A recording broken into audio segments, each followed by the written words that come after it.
Hi everyone, it's nice to be here and thank you for that introduction. I don't remember writing any of that stuff. So yes, Daniel and Dinesh, we've both worked with each other quite a bit over the past few years with Insight, doing some interesting projects together. Our skills sort of uniquely match each other.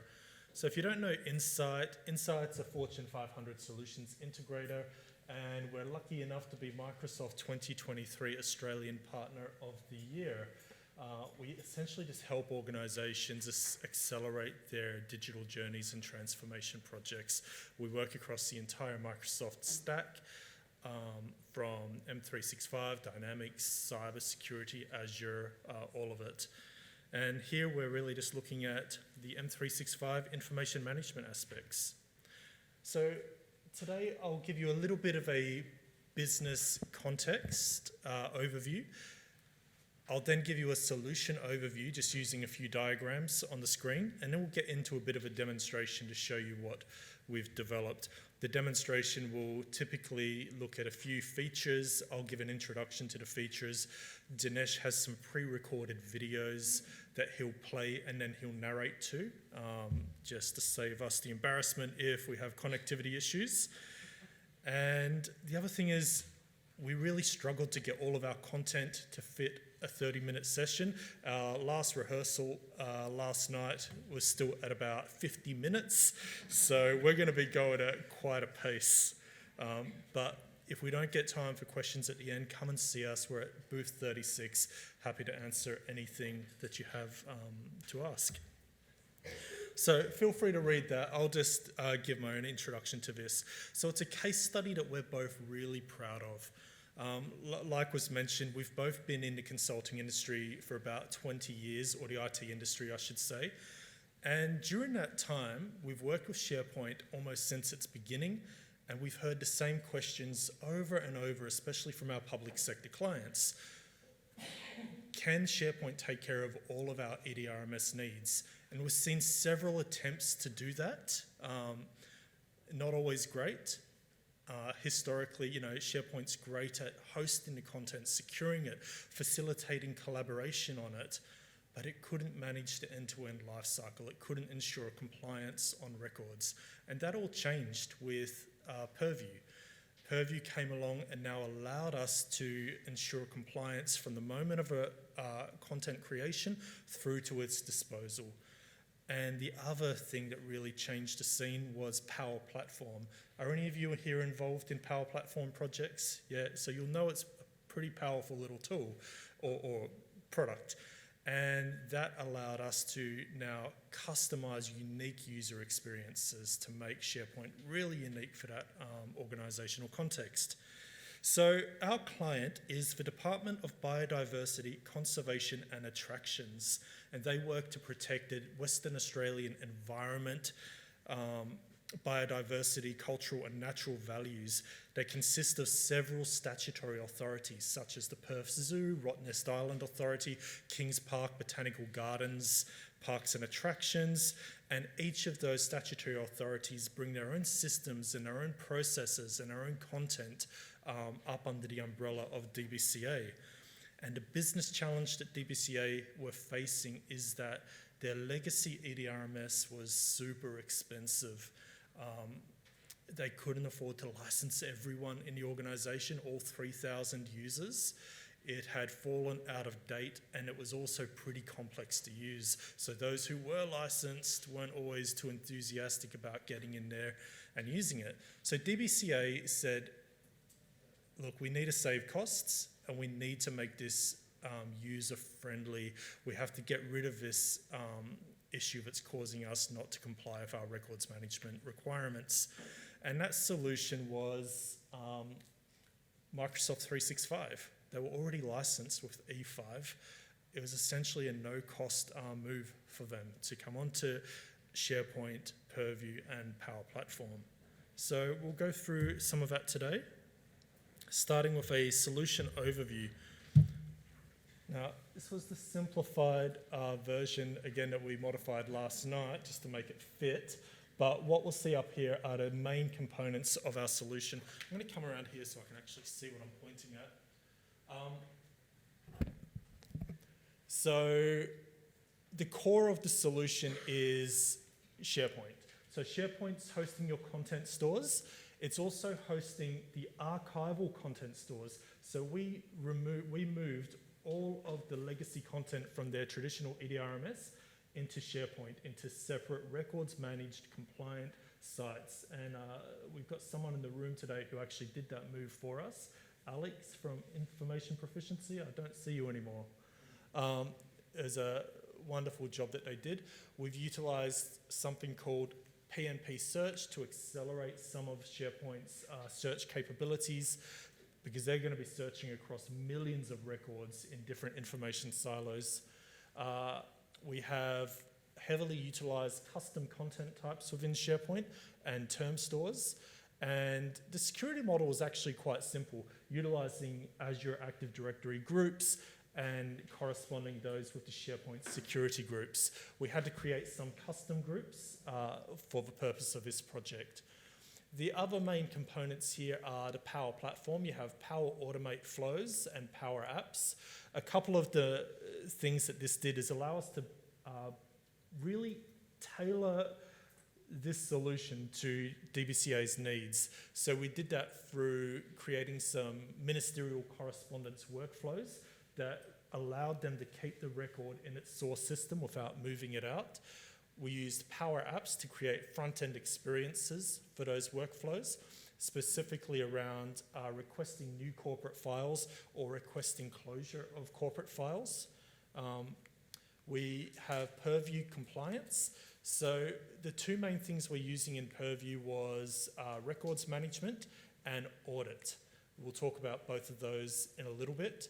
We had a few custom Azure Logic apps and function apps, just some more sort of specific code components in the background to allow us to connect to external services so we can provide OCR and PDFA capabilities to support DBCA on their digitization journey. And finally, we have Microsoft Outlook and Microsoft Teams. And both of those provided an interface for the client whenever they received notifications from Power Automate, such as there's a new file request or a new access request, a closure request. Records keeping staff just had to review and approve those through Microsoft Outlook or Teams.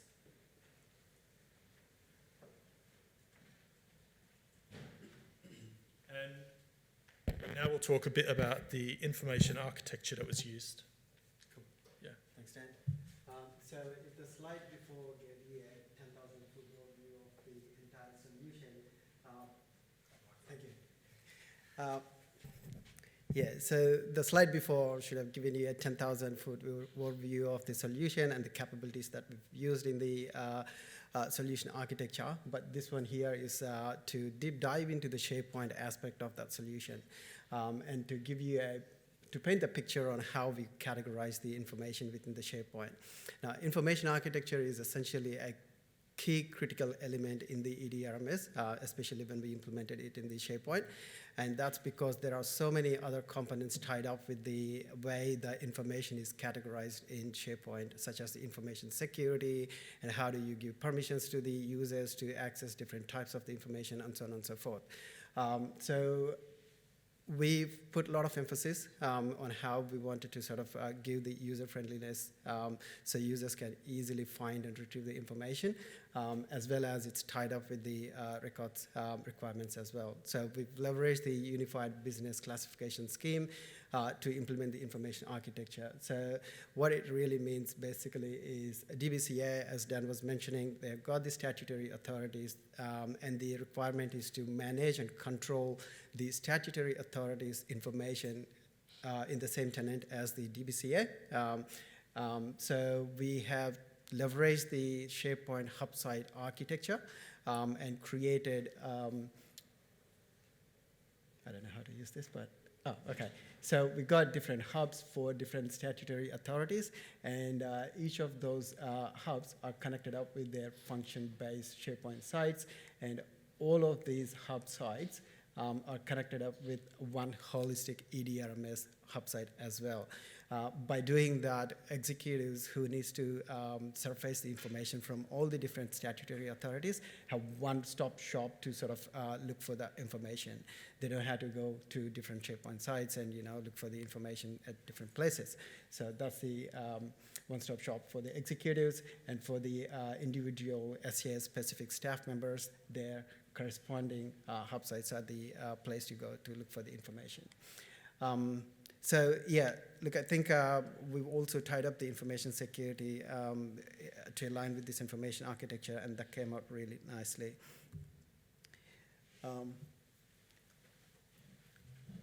So we had to cut down the features that we were going to demonstrate to fit. I hope we've chosen the ones that are most relevant and useful to you. We'll start with document capture. So DBCA's main thing was, to be records compliant, people needed to use the system, right? All 3,000 people. And the big problem for them is they didn't want to use the old system. So we needed to make this process as streamlined and efficient as we could. We had validation checks for content accuracy built in. We had record keeping metadata automatically tagged on upload of the content, and the records are then auto-filed based on their business context. I'm going to press play on a video, and hopefully that comes up well on the screen. And it's not.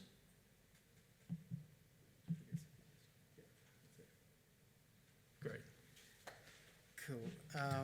So it's going to go really fast, so I'm going to pause it a few times.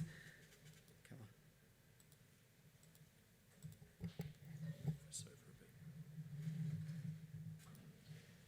Cool. Thank you. So what you're seeing on the screen right now is essentially the home page for the Cottage in Maya, which is what the name for the EDRMS of the DBCA. So the homepage gives us the global navigation for users to be able to navigate from one place to another place consistently, regardless of where they are. And when it comes to the capturing the information, what we have also done is we have crafted a bunch of URLs that are frequently used by the users, such as the capturing the information or closing the corporate file and so on and so forth, onto the homepage. So users come onto the homepage and they click on the, sorry if I could go back a little bit. There is a new corporate file link on the homepage here. So users click on the new corporate file. That will open up a Power Apps form. So users who are aware of the Power Apps, it's essentially built using the Canvas form. So they plunk in all the information that they need to provide the context why that corporate file is being requested for. And that also gives the ability to upload the documents if they do need to upload any documents to that corporate file. And then they basically click on submit. So what we have done at that stage is a business process built using the Power Automate flow has been triggered behind the scenes and sent this notification out to the information management staff to triage the request and accept or decline based on the criteria that they need to validate. If the information staff are happy and if they accept that request, so again, this is all done within the teams to make it easy for them to be able to act on these requests, right? So it's an adaptive card. They put their decision there and submit that. And then, as you can see, the corporate file, based on the context that was provided to the user, provided by the user, it will go to that specific function site and to the activity document library and creates that corporate file in that location. So users don't need to be in that specific location to be able to capture that. They can just request for that from the homepage of the hub site. And once that corporate file is created, it will also capture some of the metadata that is important from the business point of view. And it also uploads the documents on behalf of the user. And that also has got the association with the corporate file the documents are associated with. So when users need to look for the documents, if they plunk in the document ID or the corporate file number, it will also surface the documents for them.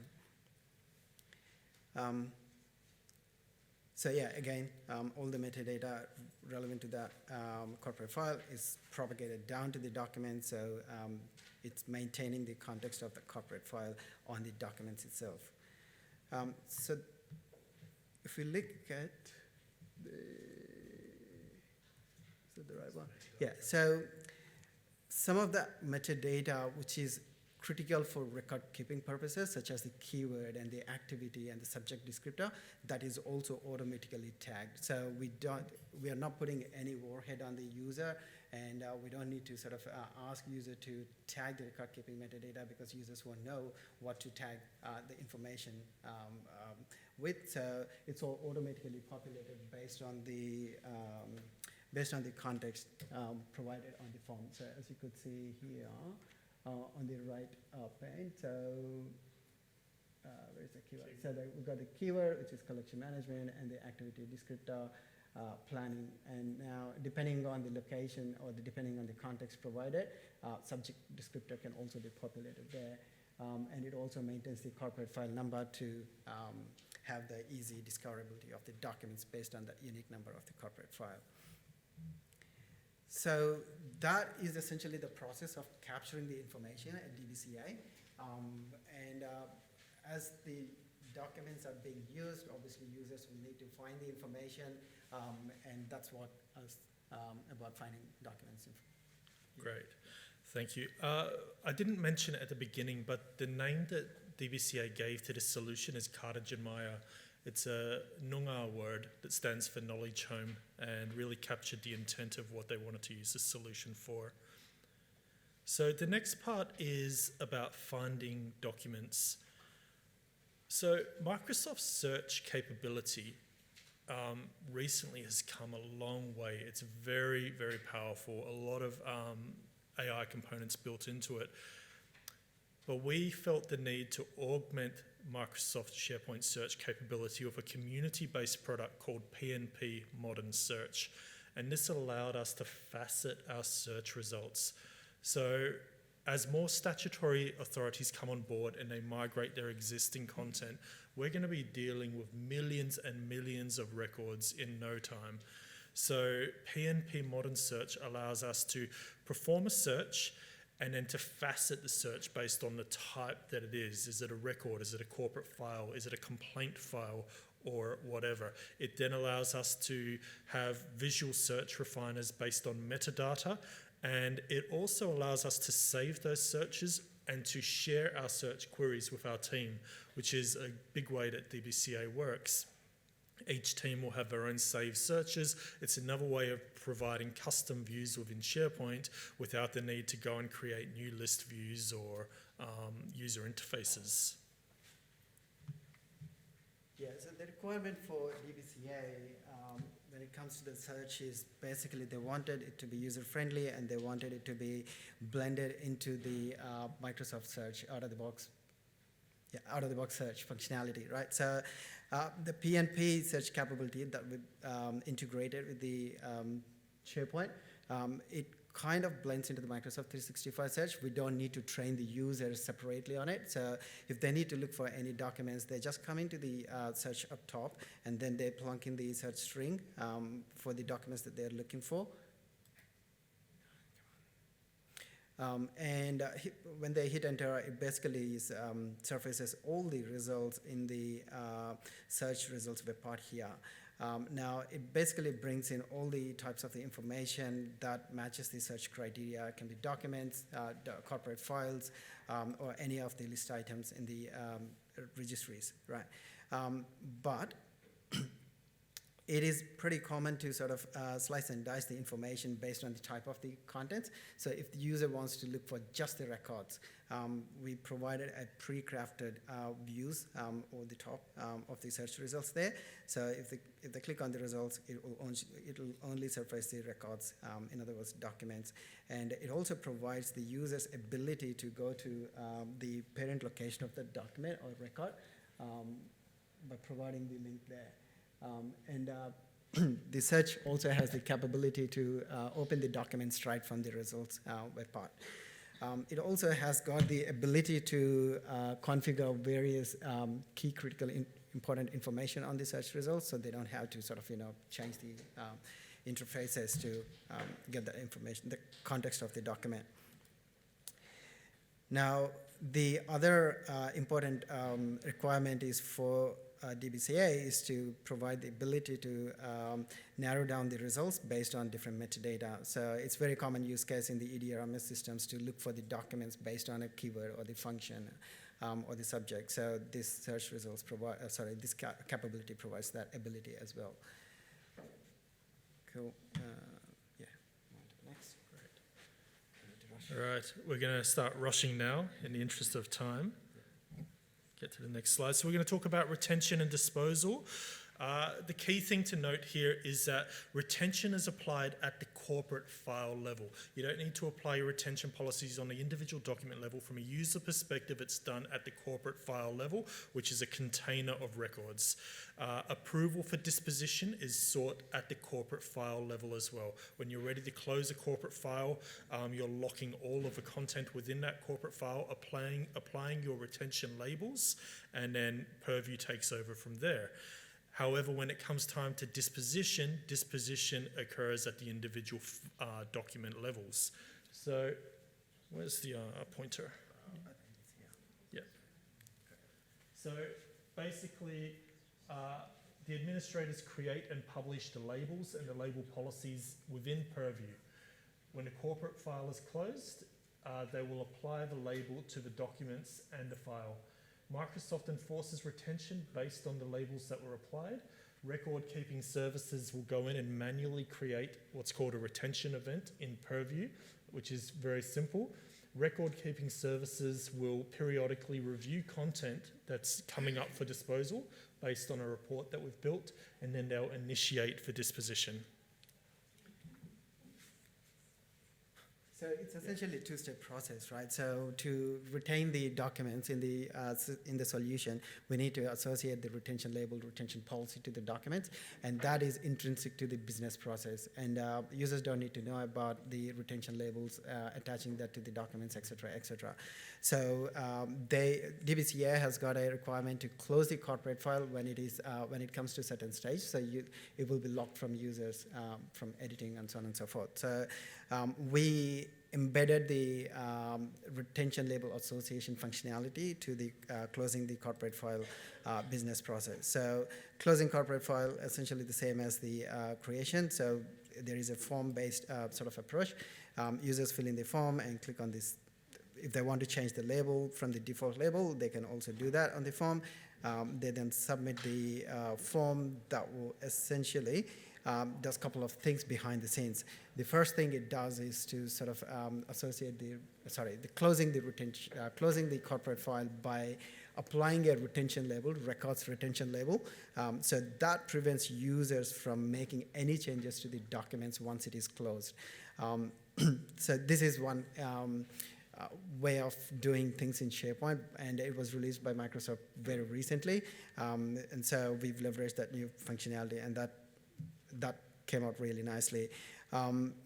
So in addition to that, that retention label will also be populated down to all the documents within the corporate file. As you could see, there is a padlock icon on all the documents to indicate that they're all locked, and what it means is that they've been treated as records. Now, so as you can see on the screen there, it also has got a label, and it has got a unique identifier which will be used as part of the disposition. Cool. So,